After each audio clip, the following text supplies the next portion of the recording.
Hello বন্ধুরা, আমি Sudeep and welcome to Filmy Retake. এখন কথা বলবো আমরা উইন্ডোজের আপকামিং সিনেমা বহুরূপী তার অ্যানাউন্সমেন্ট টিজার নিয়ে। এই সিনেমাটা পুজোয় রিলিজ করছে এবং এই যে পার্টিকুলার অ্যানাউন্সমেন্ট টিজার সেটা কেমন লাগলো এইসব বিষয়ে থাকবে আলোচনা। দেখুন, এই সিনেমায় আমি যদি শিবুদা বা নন্দিতাদির পরিচালনার কথা বলি, পুজোর সময় আগের বছর রক্তবীজ রিলিজ করেছিল এবং সেটা একটা দারুণ সাফল্যতার যে টেস্ট সেটা অর্জন করতে পেরেছিল এবং তাদের যে থ্রিলার বলার ধরন এবং তাদের যে ঘরানার সিনেমা তৈরি করার অভ্যেস সব কিছু নিয়ে কথাবার্তা হয়েছিল এবং সেই ধারাটা আমি যদি মেনটেন করার কথা বলি, তারা আবারও একটা নতুন অ্যাপ্রোচে সিনেমা আনছে এবং সেখানে অবশ্যই থ্রিল এলিমেন্ট আছে, তার মধ্যে অনেক চাপানুতর আছে, অনেক অ্যাডভেঞ্চার আছে।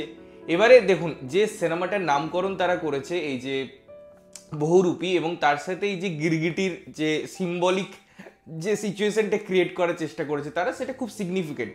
এবং আমি যখন এটার ব্রেকডাউন করেছিলাম বলেওছিলাম যে এটা খুব সুন্দরভাবে প্লেসমেন্টও পায়, কারণ ওই লোগোটা তার সাথে একটা জানোয়ার বা একটা এমন প্রাণী যে রং চেঞ্জ করে, বহুরূপীয় রং চেঞ্জ করে, তো সব কিছু খুব সুন্দরভাবে তারা সেটাই ব্লেন্ড করে।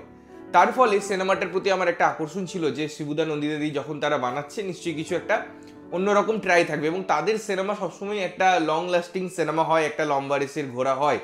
তো সেই জায়গায় এবার পুজোতেও তারা এরকম একটা থ্রিলার ঘরানাকে এক্সপ্লোর করছে এবং প্রত্যেকটা জিনিস, প্রত্যেকটা ফ্রেম তারা এত সুন্দরভাবে ডিজাইন করেছে এই অ্যানাউন্সমেন্ট টিজারের মধ্যে, যেটা দারুণ লাগে। যে এলিমেন্টগুলো, যে রোমান্টিক পোর্শনটাও দেখানো হয়েছে আবিরের সাথে তার হিরোইনের, এবং সব কিছু মিলিয়ে প্রত্যেকটা ক্যারেক্টার ইন্ট্রোডিউস করে তারা যে পুরো গ্র্যান্ডারটা ক্রিয়েট করেছে, তারা যে সিচুয়েশনের দিকে আমাদের ইঙ্গিত করার চেষ্টা করছে, সেটা বেশ প্রশংসা রাখে। এবং শিবুদা অনেকদিন পর আবার অভিনয় করছেন এবং এই পুরো চারটে ক্যারেক্টার যেগুলো আমরা লিড রোলে দেখছি, তার সাথে আরও অনেক চরিত্র তো থাকবেই, বাট ওভারঅল আমার বেশ সুন্দর লেগেছে। স্পেশালি আমাকে যেটা আরও ভালো লাগাচ্ছে সেটা হচ্ছে এই যে মিউজিক ট্রিটমেন্ট। আমরা আগেরবারও একটা ক্যামিও দেখেছিলাম অঙ্কুশের এবং সেখানে ওই যে গোবিন্দ দাঁত মাজেনার মতো গান ছিল, এখানেও আমরা এরকম একটা সিকোয়েন্স ক্রিয়েট হতে দেখছি এই পার্টিকুলার টিজারের মধ্যে। এবং সেখানে কি গান পুট থাকবে, যখন গানগুলো রিলিজ হবে আমরা আরও ভালোভাবে আলোচনা করতে পারবো।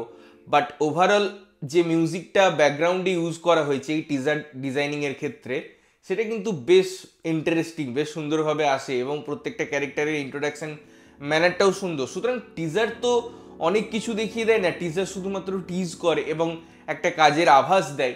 তো সেই কাজটা আমার মনে হয় এই টিজারটা করছে। আমি বলবো না যে এরকম টিজার যে অসাধারণ কিছু আমাদের দৃশ্যায়ন প্রোভাইড করছে, অসাধারণ কিছু এমন জিনিস প্রোভাইড করছে যেটা আমরা আগে দেখিনি, না সেটা নয়, কিন্তু যে সিনেমার থিমস যেভাবে শিবুদা নন্দিতাদি তাদের সিনেমা নিয়ে আসে, যে একটা একটা আভাস দেওয়ার কাজ, সেটা হয়তো টিজারটা করছে। খুব বেসিক ম্যানারেই তারা টিজারটাকে ডিজাইন করেছে, 1 মিনিট কিছু ডিউরেশন নিয়ে, বাট এই টাইমটা আপনাকে এঙ্গেজিং একটা মোমেন্ট দেয়। আপনি ওই জিনিসগুলো, ওই যে ফ্যাক্টরগুলো, এলিমেন্টগুলো আপনি কিন্তু ফিল করেন, যে ওয়ার্ড এবং ভিজুয়ালসের ব্যালেন্স, সিকোয়েন্স এবং তার সাথে সাথে মিউজিক, এই তিনটের সিঙ্ক হওয়ায় ওই টিজারটা এঙ্গেজিং হয়ে ওঠে এবং সিনেমাটা দেখার প্রতি আপনাকে একটা ধাক্কা দেয়। তো সেই জিনিসগুলো আমার মনে হয় টিজারটা করতে সক্ষম। বাকিটা তো ট্রেলার, সিনেমা, তার প্রমোশন, তার গান, এসব কথা বলবে।